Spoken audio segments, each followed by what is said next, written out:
Hey everyone, this is John Rocha, Michael Vogel, and Shannon McClung, and we are the Geek Buddies. A special 1-minute video to let you know that we are going live next Thursday. That is June 25th at 2 p.m. PT. We've had such great interaction with you all on social media. We now want to give you an opportunity to ask us questions live as we talk about topics, right, Mike? Yeah, I'm super excited about it. You guys have been amazing on the comments below, on Johnny's Outlaw page, on Twitter. You guys have been so great, so much fun to interact with that we wanted to have an entire show dedicated to you guys, to the questions you have, to the things you want to know about us. And we're super, super stoked about getting to know you guys a little bit more, right, Shannon? That is correct, Michael. Yes, you guys have sent us questions on Twitter and on Instagram before. Bring those questions. We cannot wait to chat with you all and to have a fun, geeky discussion.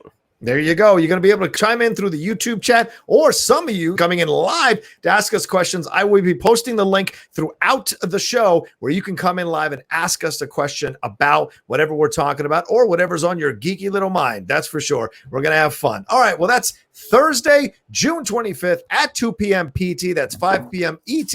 We will be going live with an episode of the Geek Buddies.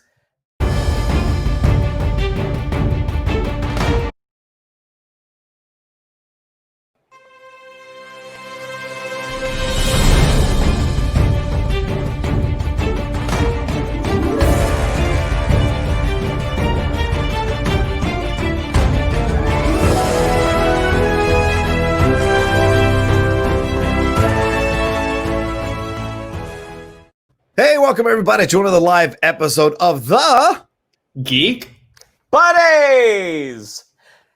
Hey! Well, we're coming to you. Of course, this is pre-recorded, but we're recording it live here from the Outlaw Nation studios and the Outlaw Nation satellite studios in Michael Vogel's house and Shannon McClung's house. We're doing all of that here, but here in my house, we're repping the Justice League. Zack Snyder's Justice League. Oh, I got my shirt.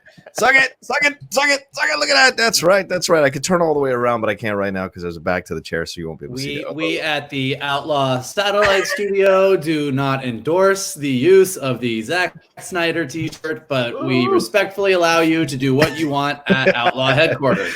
Shirt popping like crazy. Finally got the shirt. Took forever to show up, but it finally did. And it's a tight fit, snug fit. Let's just say the COVID-19 is no joke. I'm talking about COVID-19 pounds.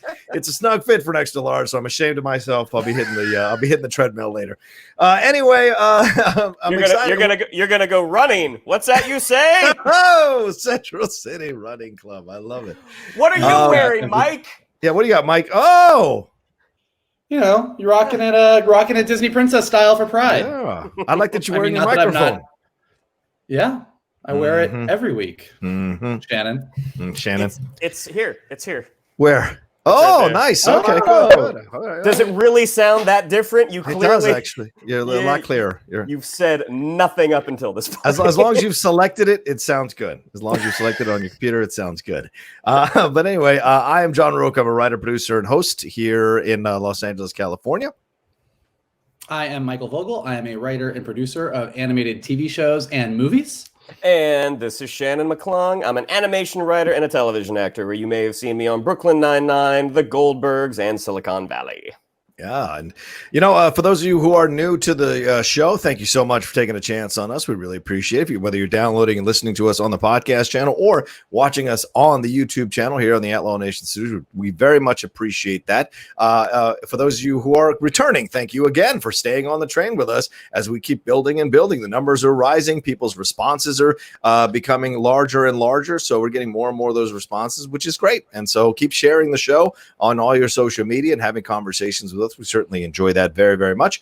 The other thing to let you know, if you're new to the show, or the way we work the show is each of us presents a geek news item. Then we take a little bit of a break for our podcast listeners, and then we jump into our main topic. And today our main topic is talking about DC Fandome. Speaking of which, DC Fandome, sure popping again. DC Fandome, a lot of stuff going. There it is.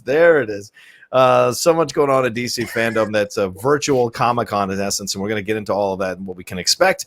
But first, let's get into our first geek news item. Shannon, take it away. Yeah, so if any of you have been watching, if you have Disney Plus and you've been watching the behind the scenes, the Disney Gallery on The Mandalorian, one fantastic watch. I believe there's 7 episodes in now. I think there's one more left. But one of the episodes that they specifically talked about the volume. So these are the giant digital screens that are running on the Unreal Engine that they use for a lot of their exterior shots. I mean, watching The Mandalorian, no matter what you thought of the storytelling, I personally really enjoyed it. What you can't argue is some of those effects, especially when they're outside. It's like, God, where did they go to shoot this? They went to a soundstage and they are employing these crazy, crazy digital screens. Well, Ewan McGregor was actually on a show called Ace Universe Presents the other night, and he was talking about it and talking about how great it looked and how when he shot the prequels, it was difficult because you're on a lot of green screens, you're on a lot of blue screens.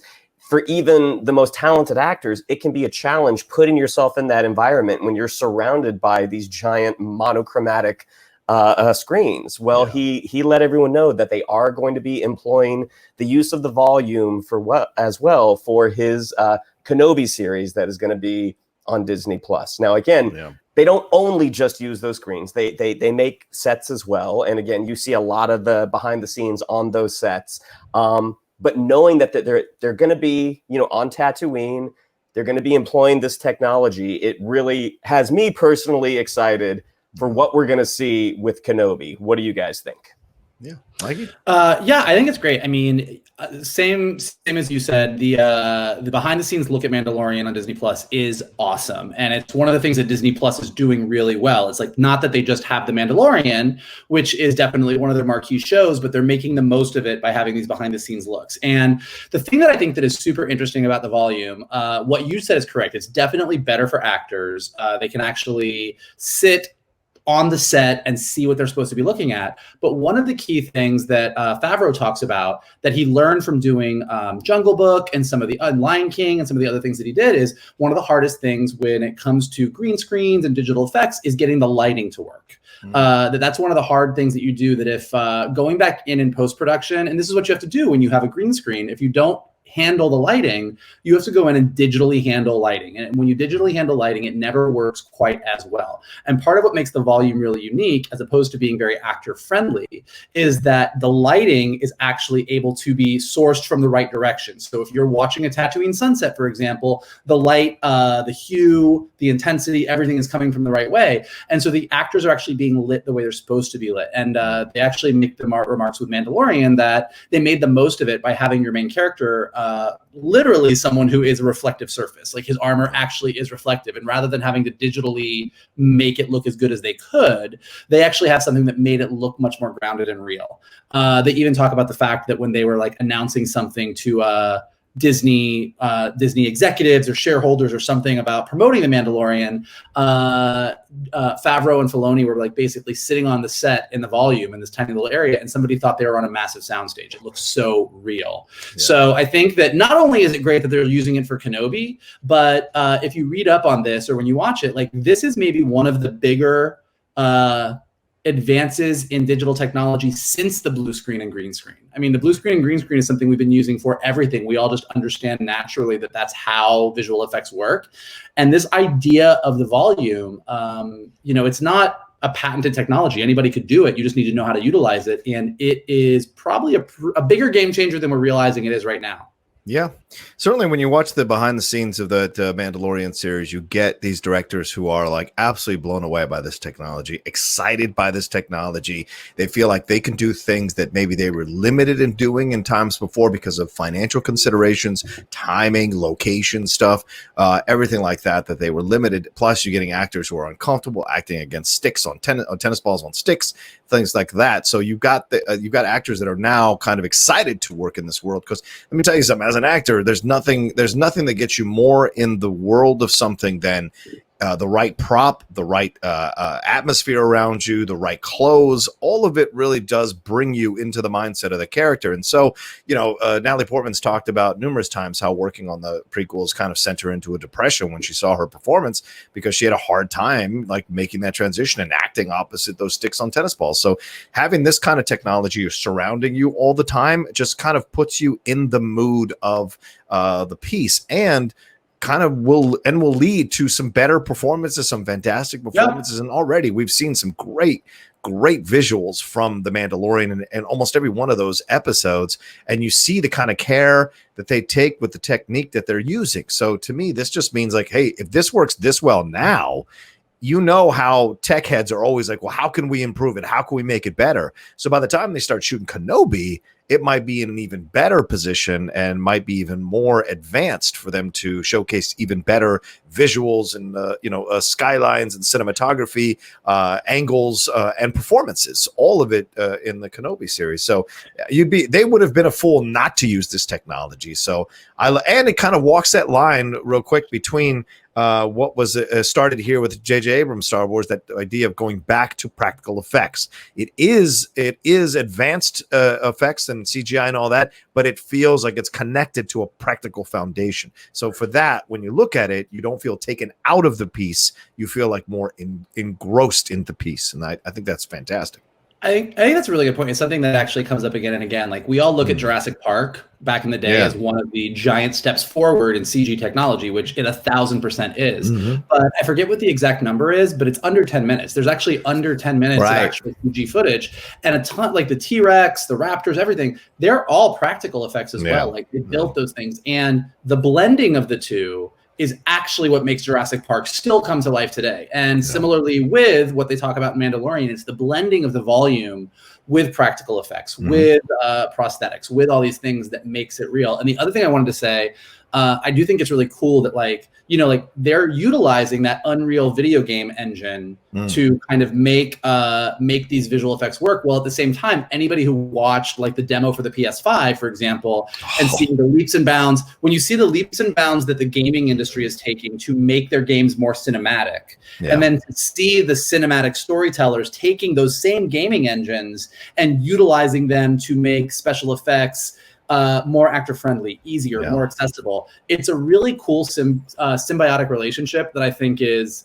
all very entrenched in the geek world. But it's just amazing, and kind of seeing where the intersection of gaming and storytelling and cinematic storytelling, I think that's a really cool area that we're going to see a lot more of as both technologies continue to grow.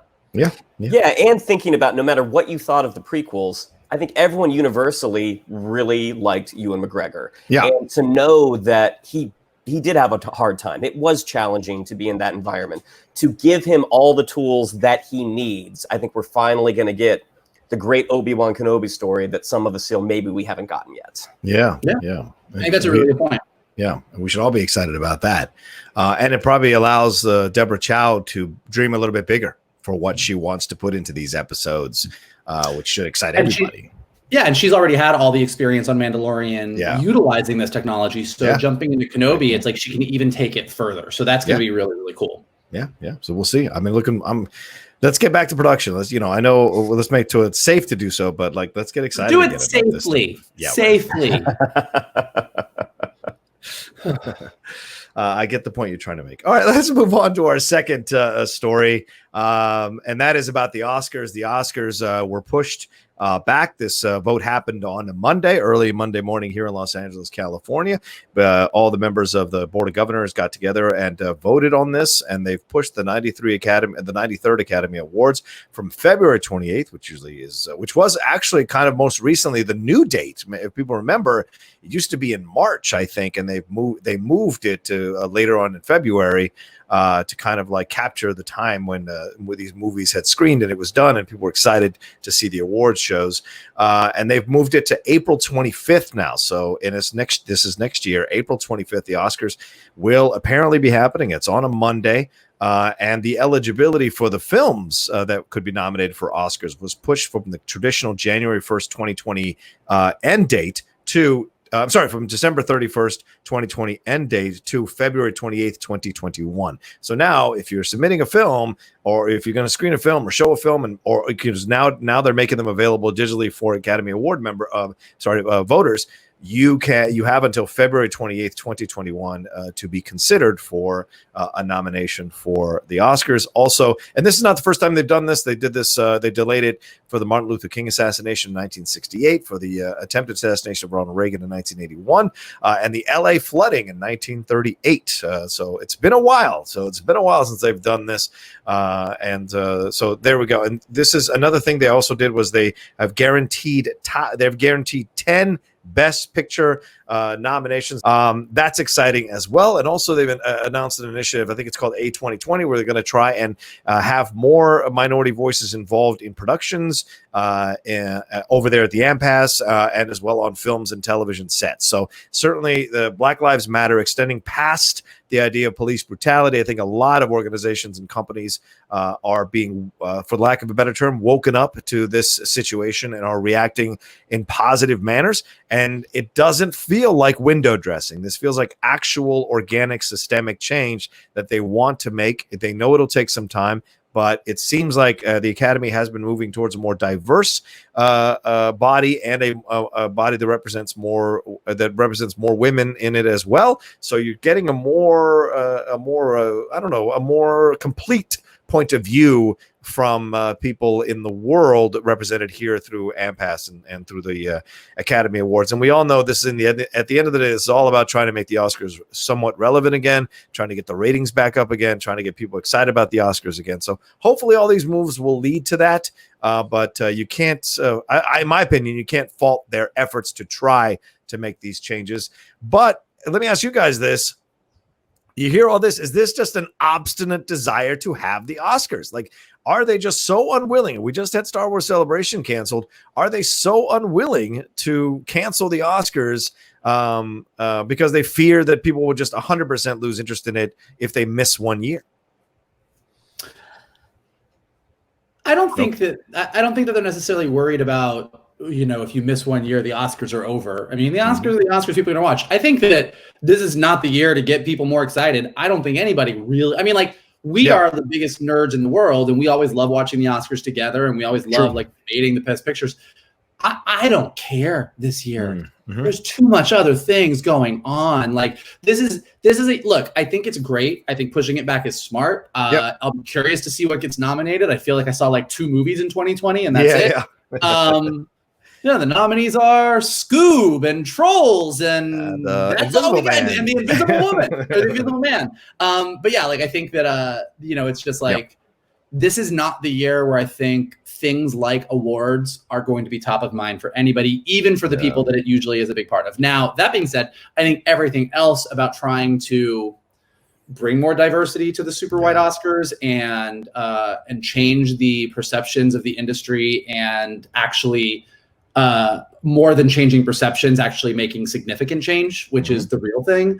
I think that's all great. And I think if we used the Oscars this year, I guess I care less about them doing something super cool to get ratings. I care less about the actual winners this year because it's a crazy year. I care about, let's use this year to actually make some significant change in the Oscars being something that represents movies and stories that are told by and for everybody and not just what it's been in the past.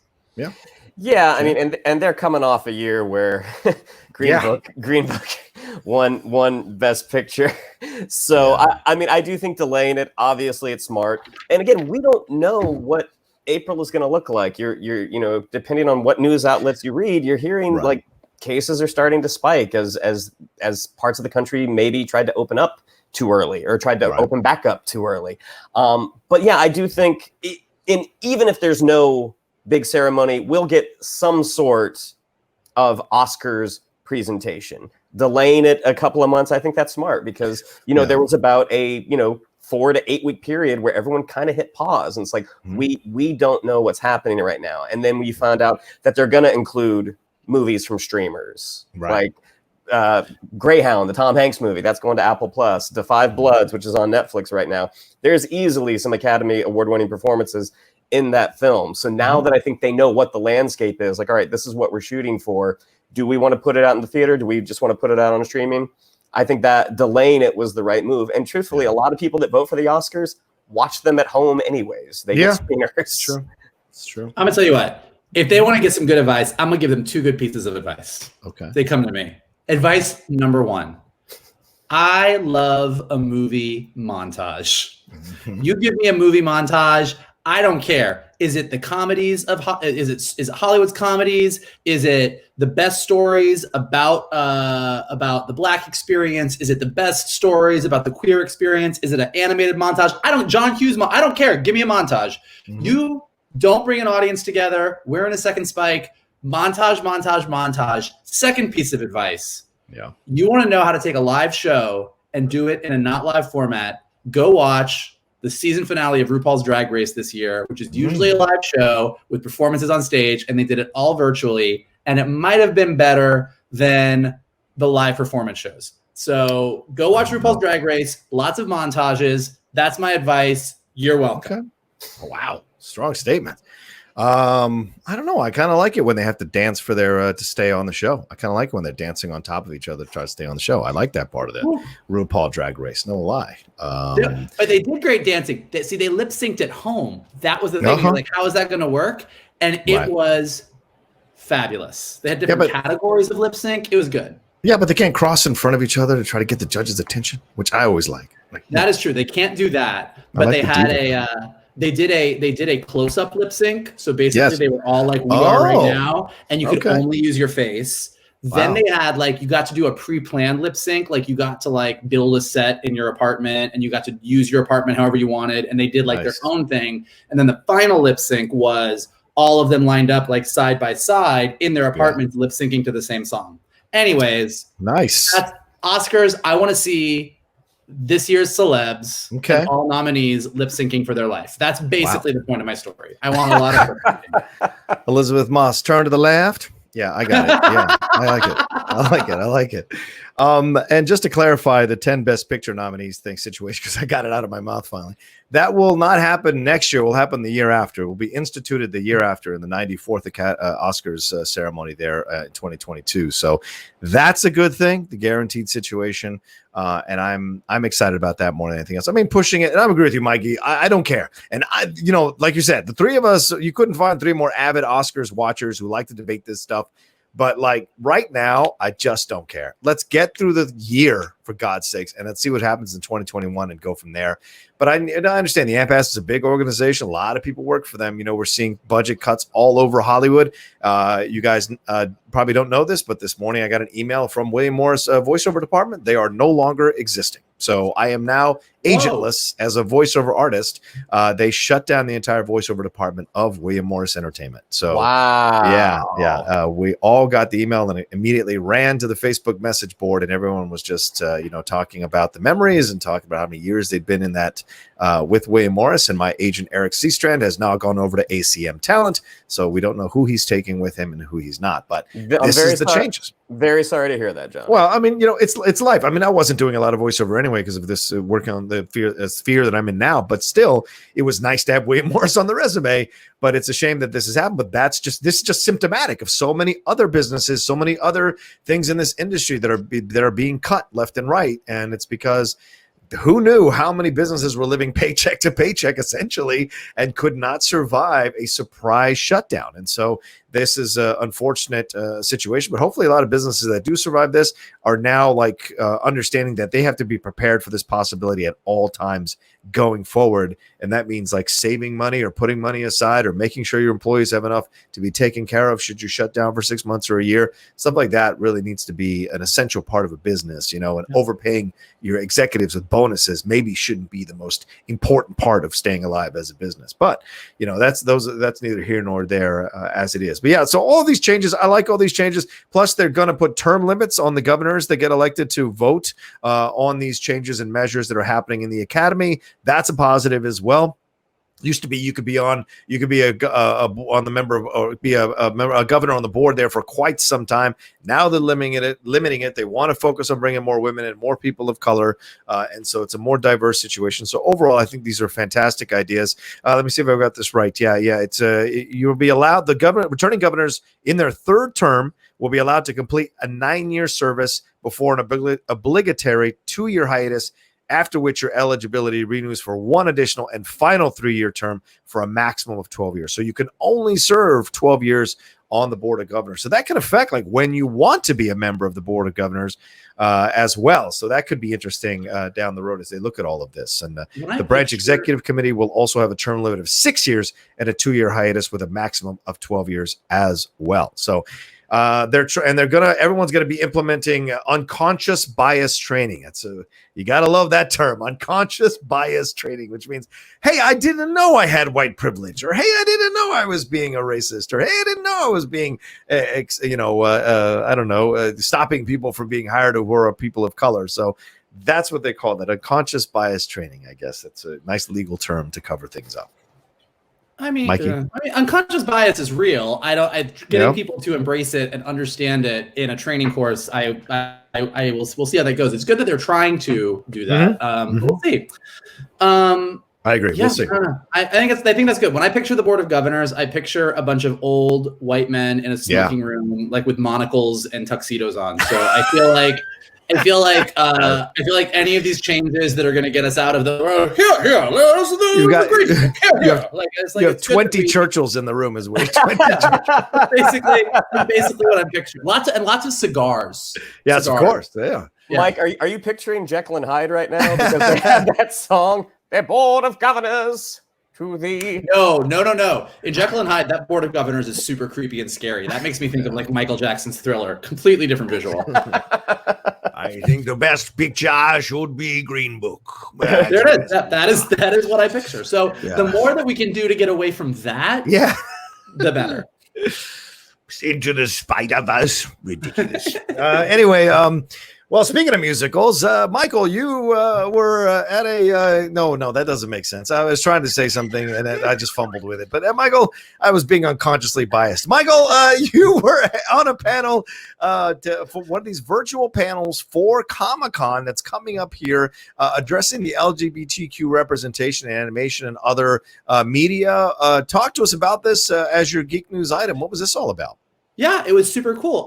Actually, as most of you probably know, June is Pride Month. So we are currently celebrating Gay Pride. And this week we got a lot to celebrate with the Supreme Court's ruling on the fact that the Civil Rights Bill of the 1960s actually does include the LGBTQ community. So now we went from a handful of states where we were safe from being terminated for our sexuality to 50 states. So that was a big news. Here in LA, Gay Pride this weekend was shifted focus, and there was a giant march in conjunction with for the Black Lives Matter movement, right? With a focus on trans rights as well. And it was really great about multiple, like it was huge. I've never seen that many people marching. It was a huge weekend.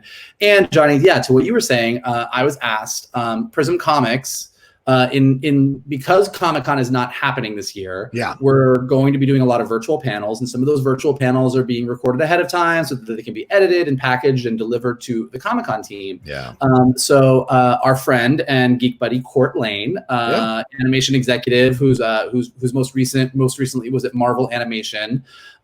He was moderating the panel for Prism Comics, and it was really cool. It was all about LGBTQ representation in young adult content, whether it be publishing, comics, animation. So I was on there with Gina Gagliano, who's the publishing director of Random House, Trung Lee Win, who has a new comic book coming out this fall called Magic Fish, Alex Sanchez, who has this comic book, You Brought Me the Ocean, for DC Comics, which is about Aqualad, Shannon. Aqualad's a little steamy underwater romance with Aqualad and his gentleman friend. Arthur Calder. I'm actually not sure. No, it's Calder. It's Calder. Okay.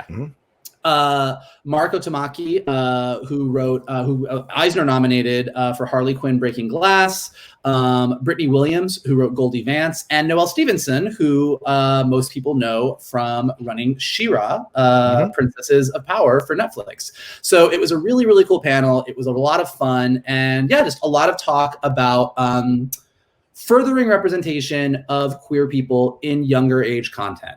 So everything from, like I said, like from comics and everything else. And I got to talk about some of the work I did on My Little Pony and introducing the first gay ants into the world of My Little Pony, as well as Princess Alexander, which we talked about a little bit a little while ago, which is the show that I'm currently developing with Wild Brain about a young prince who ends up having the powers of a princess and how he and his family cope with that, which is very sort of not so loosely based on me figuring out I was gay at a very young age and worrying about how my family was going to deal with that. Right. So it was really, really fun. And it was kind of cool to be a part of Comic-Con, even though I don't get to go to San Diego this year.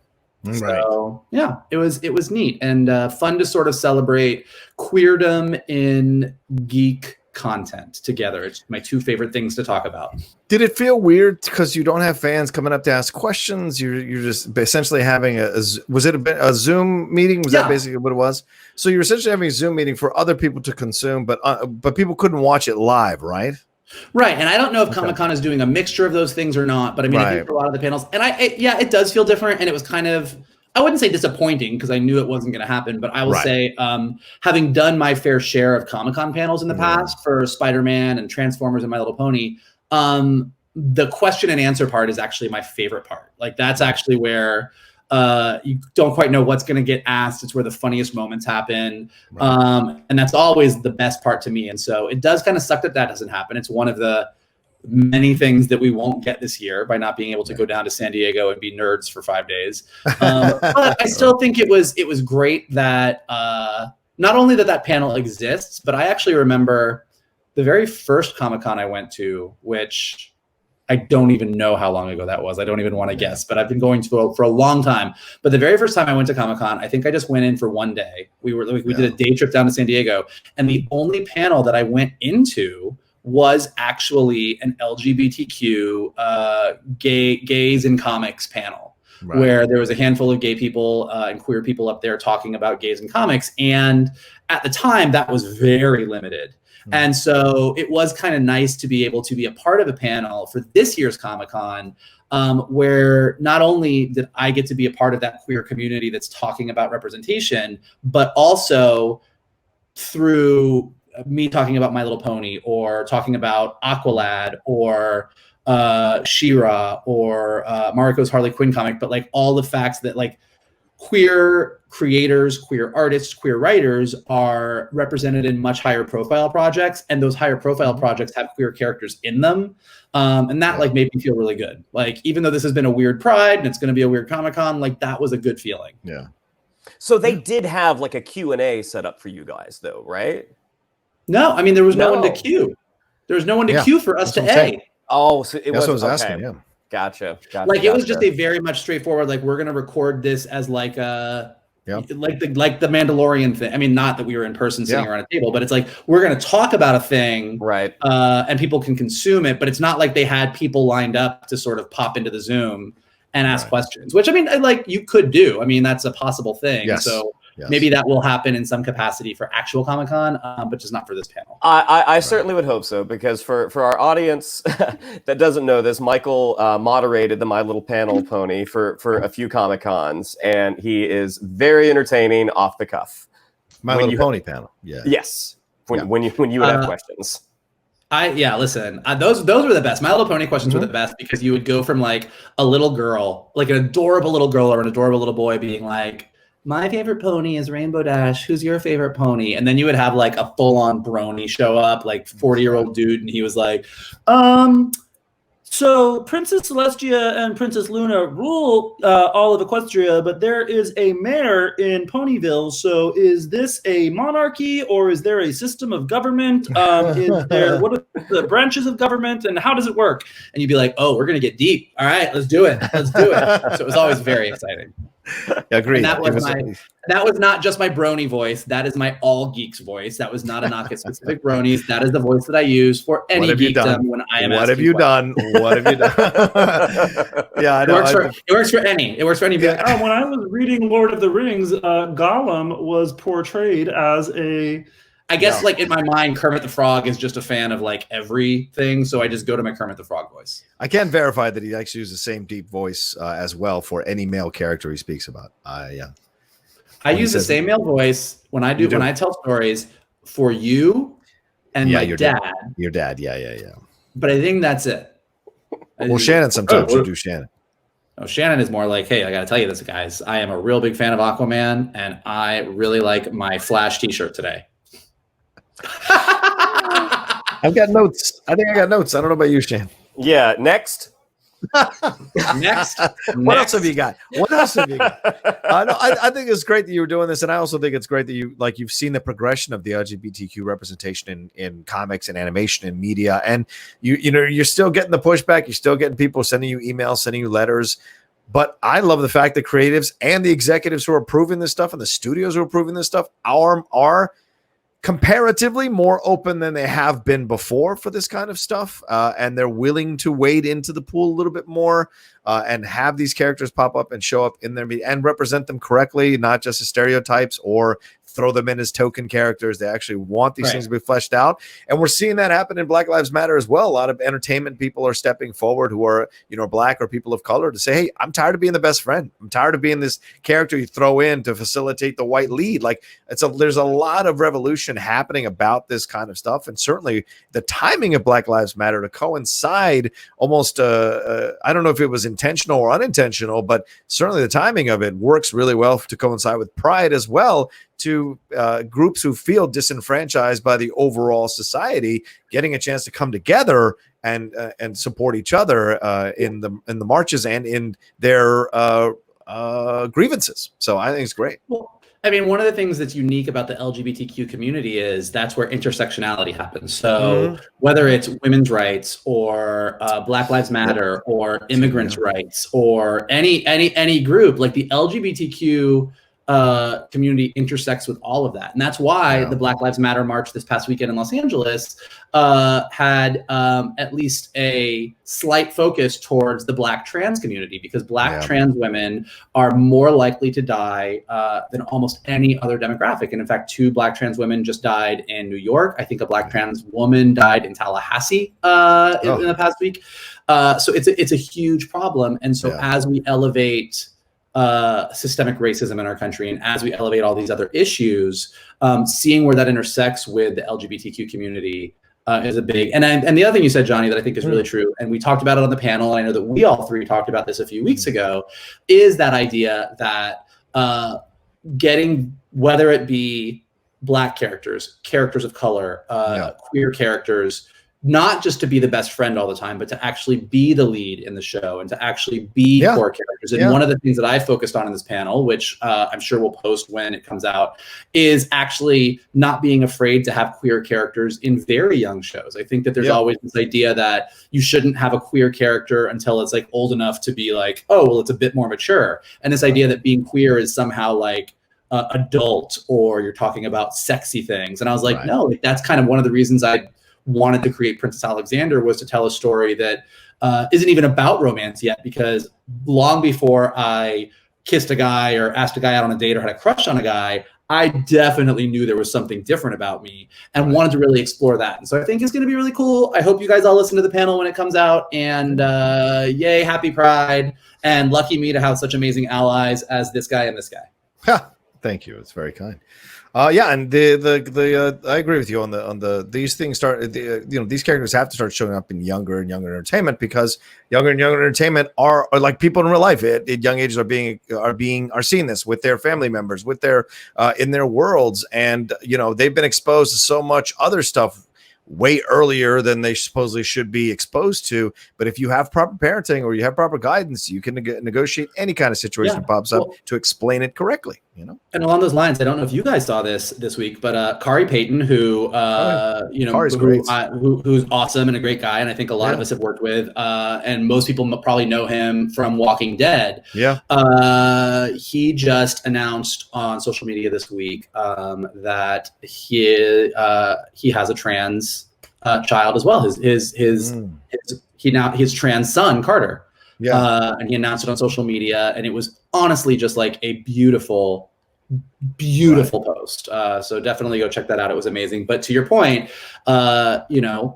this is something that kids at a young age do struggle with and deal with, and parents are starting to step up and show how they are supporting it and raising their kids to be in this world. And so, it's something that I think is really important in our entertainment. So there you go. That's the soapbox. All right. Perfect timing to take a quick break here for our podcast listeners before we get into our main topic. So let's take a break right now.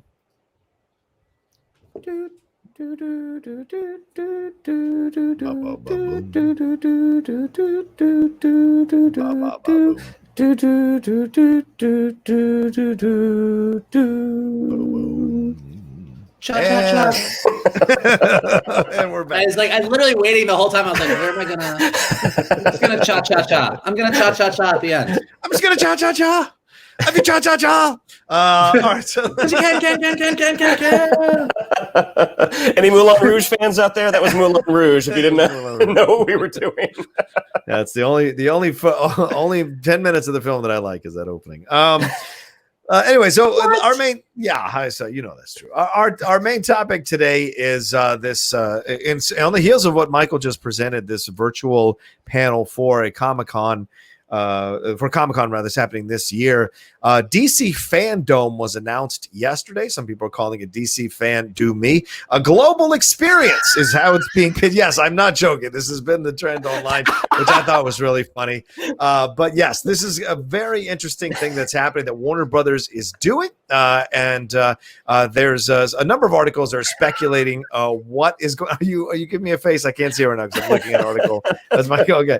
But there's a number of things that are being speculated that are going to be seen here. It's going to be the content's going to be available in 10 languages: English, French, Italian, German, Spanish, Brazil, Portuguese, Korean, Japanese, and Chinese. And there will be programming from specific countries that will be in their native language. The epicenter of the DC Fandome is called the Hall of Heroes, where attendees can experience special programming, panels, and content reveals from a wide variety of films, TV series, and games. And then you can go into the DC Multiverse, which explores 5 additional satellite worlds, each with its own localized content and unique tech activities, and then even one world that is fully devoted to younger fans. DC Watchverse is one of these things, everything from panels and exclusive screenings to never-before-seen footage featuring cast, creators, and behind-the-scenes crew from DC Films, TV, home entertainment, and games. DC Uverse, which attendees can venture into this world with fans are the stars to see the most amazing user-generated content, cosplay, and fan art from around the world. DC Kidsverse, which is a broad range of family-friendly activations for younger fans. DC Insiderverse, which is a creativity-based world that contains a centerpiece video featuring legendary artist, and DC CCCO/publisher Jim Lee, who's the president of DC-based film production Walter Hamada, and the creator of DC TV Arrowverse, Greg Berlanti, who our own friend Jonathan Bay works with and for. And DC Funverse, where you take your DC Fandome experience and gather cool shareables. Check out our comic book reader, DIY cool Wonder Woman 1984 Golden Armor and Batmobile kits, plus digital giveaways and a store filled with merchandise, including some limited edition exclusive. All of that is available, but already they're talking about maybe some footage from the Snyder cut, some footage from, or some pictures from Batman, exclusive pictures from Batman, Wonder Woman 1984. And the Matrix 4 as well. They're looking at maybe the Suicide Squad, which is the sequel to Suicide Squad. All of these things are possible, things that could be shown or possible media that we might see from those films popping up here in this DC Fandome experience. This is a virtual attempt, and I know Comic-Con's doing it, obviously, since Michael was on a panel like that. What are your thoughts about this? Do you guys like this, or do you feel like it's too intense and overwhelming, or do you think it's kind of brilliant? I think this is a fantastic idea because it's going to be in August, right? Like third week of August? August 22nd, yes. So every year at Comic-Con, like especially in Hall H, which is the big hall where a lot of the big studios go to, including Marvel and Warner Brothers for DC, Marvel skips every once in a while because if they don't have something to show, they don't go. Right. And every year it's like, okay, this is DC's year. This is DC's year. And they've upped their game, definitely. Yeah. But knowing that conventions for the time being, in-person conventions just aren't in the cards right now, I think sort of spearheading this with a giant virtual convention for all things DC, which will include the movies. And I do believe The Rock posted about it as well. So the thinking is, okay, there's going to be some sort of Black Adam announcement. I think this is such a great idea that I really, really hope that they are able to pull off, because it does seem, from everything that you've just read, it seems pretty ambitious, and fingers crossed they pull it off. Yeah. What do you think, Mikey? I mean, you've been an executive, you've been a producer, you've been executive producer, you've been a writer for animation, you've been involved in the creation of projects. What do you think about something like this? That is essentially a virtual installation. It's interesting. When I read it, what I was thinking a lot about was, in addition to not getting to go to Comic-Con this year, I also don't get to go to Burning Man this year, because that's obviously not happening. 70,000 people from around the world partying in the desert with very little in the way of hospital beds. Really not the time. Really not the time. But Burning Man is trying to pull off a virtual Burning Man this year, where you can go into a virtual playa, a virtual Burning Man environment that if you go in at 2:00 p.m., it's daytime. If you go in there at 2 a.m., it's nighttime, and you can roam around, and it's ambitious. It's ambitious. And I think this kind of struck me as the same thing. I love ambition. I think it's super cool. I hope that the ambition pays off and they actually pull off something that's really, really neat. I think the other thing, a few years ago when Disney started doing D23, nobody knew how that was going to go. And they really seem to have found their legs with it and really made it work. And then people thought, did that mean that Star Wars and Marvel and everything were going to leave Comic-Con? And I think Disney's also managed to find this really cool balance of still maintaining a presence at Comic-Con in San Diego, but holding some stuff back that really gets you excited about D23. Right. But I do think that part of the fun of these events, even when you get to go in person, is when you're sitting at home, there's that day that there's those few days that Comic-Con is happening, those 2 days that D23 is happening, and the internet just gets flooded with trailers and reveals and footage from the panels. And oh my God, did you just find this out? And oh my God, they're doing She-Hulk and Ms. Marvel. And so I think that right now, this DC Fandome thing that's happening, and virtual Comic-Con, virtual Burning Man are all happening as a substitution. Yeah. But I really hope that some cool stuff comes out of it, and I really hope that as we move back into a world where we can go to these events, and they do go back to having these live things, and we do go back to San Diego for Comic-Con, and we do these things, that some of these elements get to be incorporated into that, so that the virtual experience of these events and the live experience of these events can sort of coexist together. Yeah. I've always felt. Oh, sorry. Go ahead. No, that's what I was thinking about when I was reading about everything. That's a great point, Mike, because I've always felt it was ridiculous for the organizers of Comic-Con to be like, or in the studios, we can't have a live, virtual thing of the panel. We can't have you watch the panel live, or we can't have you enjoy the food. I always found that to be frustrating. And even occasionally, Celebration has done it. Certainly when Star Wars was announcing stuff, they did that where you could watch the panel, but you couldn't see the footage. But for me, that was always insane, because it's like, look, I get it that what you're paying for is to be actually in the room when the stuff is announced. And what you're paying for is that communal fan experience of being in the room surrounded by other people who are as into this stuff as you are. So to limit the virtual audience from being able to see certain things or explore certain things, I think has always been a mistake. And so this, and I think you're right, I hope they do this. I hope they see the success of this and go, well, then this is a way for people not to like miss out on experiencing this panel or miss out on being in Hall H for this presentation. I think all of it should be available for people to go and experience live who can't maybe get down there. And you can make it premium. You can make it like the price of half the price of a Comic-Con ticket for the day. Put that out there and let people come and experience this, and DC's making this free for 24 hours, which is great. But like, I love the idea of it being transferred over, as you said, when we go back to doing it live and in person, that this follows with it. And so fans all over the world can experience a Hall H panel from the comfort of their living rooms or their bedrooms or wherever they're going to watch it from. Yeah. Now on the DC fandom thing specifically, I wonder. I wonder if they have. You guys are both going to disagree with me. I wonder if they have the amount of content to drive as much excitement as they think that they have. A fair point.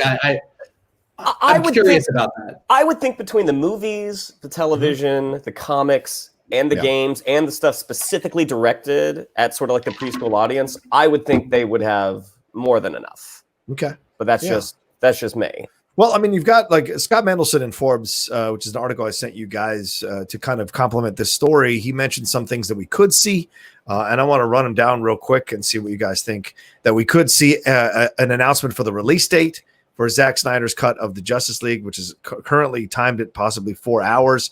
We could get who's going to be the new Batwoman, who's going to be cast as the new Batwoman.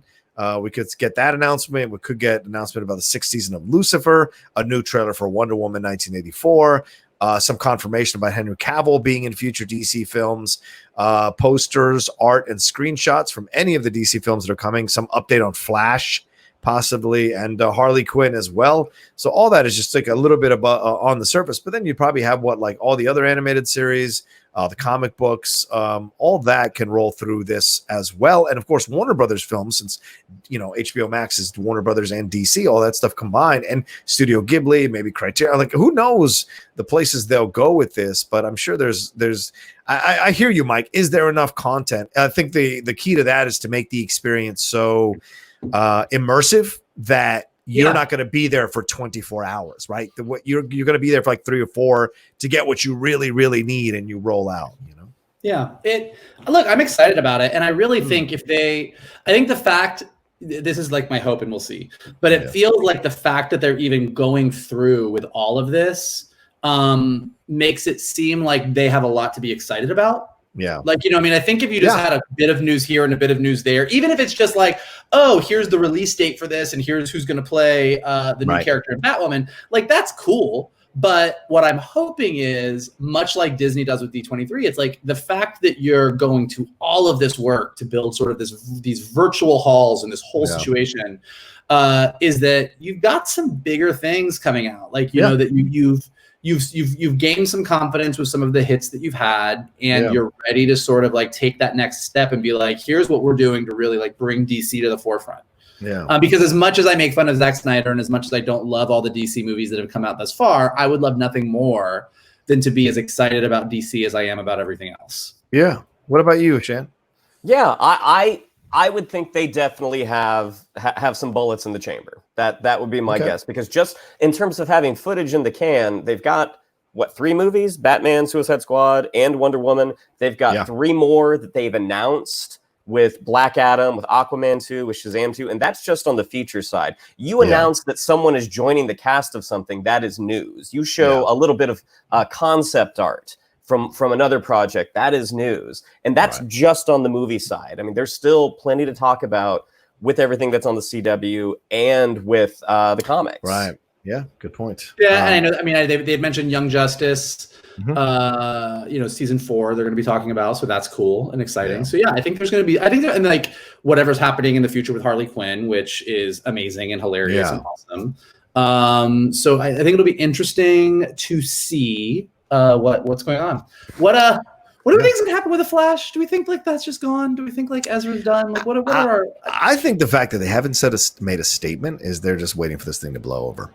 That's what I really believe. And with Justice League coming in, like, what are you going to do with Ezra Miller? And if you've got to do reshoots with Flash or anything like that, even if he's only doing voiceover, you're still putting Ezra Miller back into the project. So that's the thing that I wonder about. But he's one of 6 pieces there. I don't think having him come in to redub some things for the Snyder Cut would be as big a deal as them pushing forward with his movie. But it is interesting that Warner Brothers, no one's come out with an announcement, and especially with everything that has happened since then, people have short memories. I mean, listen, I don't know if it means that just Marvel is really impressive with how they cast or what, or just whatever, but like between like no comment on the Ezra Miller situation, and then like their sort of piss poor response with the J.K. Rowling stuff last week. It's just like they're just on every one of their brands, they are just like dealing with like. Well, and a lot of people were referencing the Joker during the protests that were happening out in the street when protesters were rioting and looting and fighting with police officers and vice versa. So you were seeing that the Joker movie referenced all over the place on social media as well. So, but I mean, this is the deal. They've essentially created a Frankenstein universe, because they're still maintaining some pieces of the Zack Snyder universe here with Wonder Woman and Gal Gadot and Jason Momoa's Aquaman and somewhat Ezra Miller's Flash, and who knows what they're going to do with Cyborg after this Justice League Zack Snyder Justice League situation. So they're still maintaining, but then trying to like maneuver things and twist things to make it work. So we'll see, but that's going to lead to some mistakes and some implosions, and certainly we've seen that already. And the Ezra thing is I don't know. The Ezra thing is bothersome to me as well that they haven't said a word. But on EW, they're stating that there will be the cast and creators of the following films will be doing panels: Aquaman, the Batman, Batwoman, Black Adam, Black Lightning, DC Superhero Girls, DC's Legends of Tomorrow, DC Stargirl, which our friend Joe Knezovich is on as the Wizard, Doom Patrol, The Flash, Harley Quinn, the Snyder Cut of Justice League, Lucifer, Pennyworth, Shazam, The Suicide Squad, Supergirl, Superman, and Lois, Teen Titans Go, Titans, Watchmen, Young Justice Outsiders, and Wonder Woman 1984. So apparently all those casts or members of that of each of those casts are going to be doing a panel during this 24-hour thing. So already you say, is there enough content? It seems like there is to last you for 24 hours, but then like you would not be able to see other stuff during that 24-hour window if you were really going to watch all of these panels, It'll be interesting to see. I think that actually everybody from Comic-Con and D23 and all the other places that have like their actual live events are going to be watching this really closely to see how people respond. Because I do think you're right. Like I think that Hollywood puts more stock in the fact that everyone's going to see the exclusive footage than they need to. I think that, to your point, Johnny, the reason you go to Comic-Con is to be just sort of immersed for 4 days. And to see these, for a lot of people who don't live in LA, it's to see these celebrities in person. It's to see the people that you love seeing on the screen so much. And there's all of the shopping and the cosplay and the parties and the hanging out in hotel bars. And like, there's it's a thing that I think that people would still go to that even if they knew they could watch it at home. Are you getting sad now that we're missing it this year, Shannon? I am.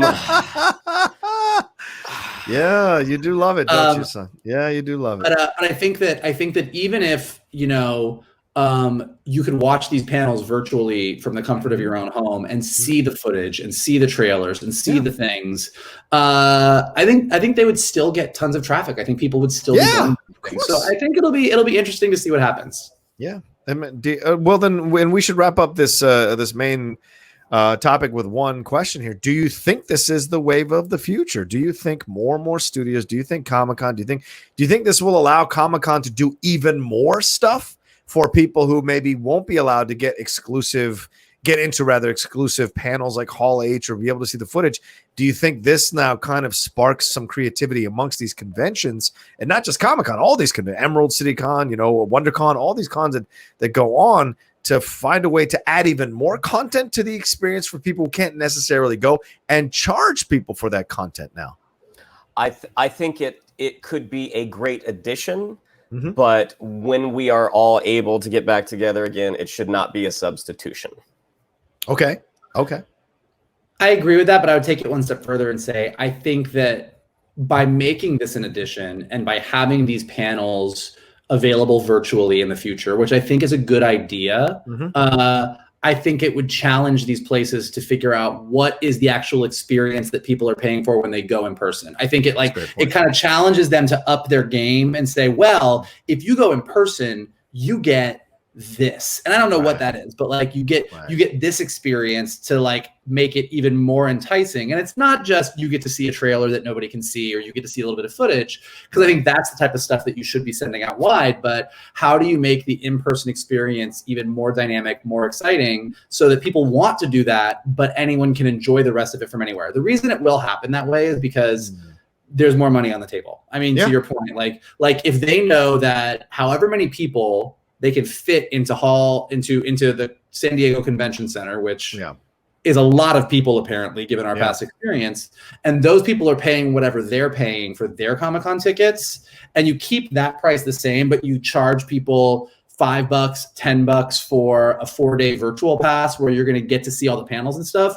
The amount of money that they would make from that, like that's significant, I think. So it'll be interesting to see where this takes everything.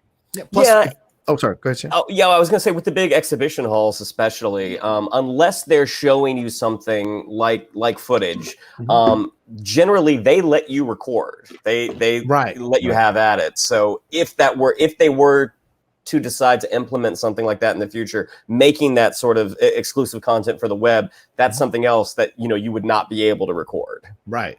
It'll be interesting. And I think the flip side of it is, those ballroom 20s or those smaller ballrooms like room A or whatever, you get like 50 people in there. Well, if you make it virtual for them to all watch this stuff and the footage, you're exposing it to way more people than 50 that could potentially watch this thing and enjoy this thing and be turned on by the media that you've created. If you're a creator of that or a studio who does that. So the world is always marching forward, man. Progress is always marching forward. And studios always want to try to get ahead of it. And by accident, hopefully this sparks some new and inventive ways to get fans to have access to this kind of media. See? All right. Well, that seems like a good place to end this episode of the Geek Buddies. Want to thank you all so much for listening to us, and let us know what you thought about our comments and about these topics that we covered here today on the show in the comments section below.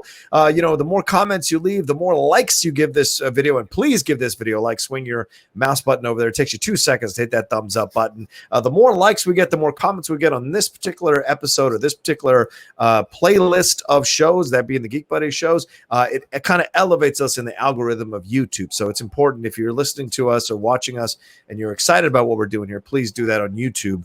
And if you're listening to the podcast, come on over and subscribe to the Outlaw Nation channel as well. But anyway, Shannon, what can we tell them? Yeah, if you'd like to follow us on social media, on Twitter, it's at @geek_buddies, on Instagram at @the_geek_buddies. If you'd like to follow me on social media, on Twitter, it's at @Shannon_McClung, on Instagram at Shannon the Geek Buddy.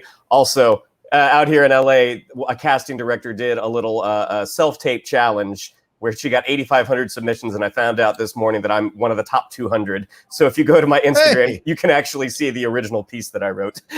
Nice. If you'd like to follow Mr. Vogel on both platforms, it's at MK2, and if you'd like to follow Mr. Rocha, it's at The Rocha Says.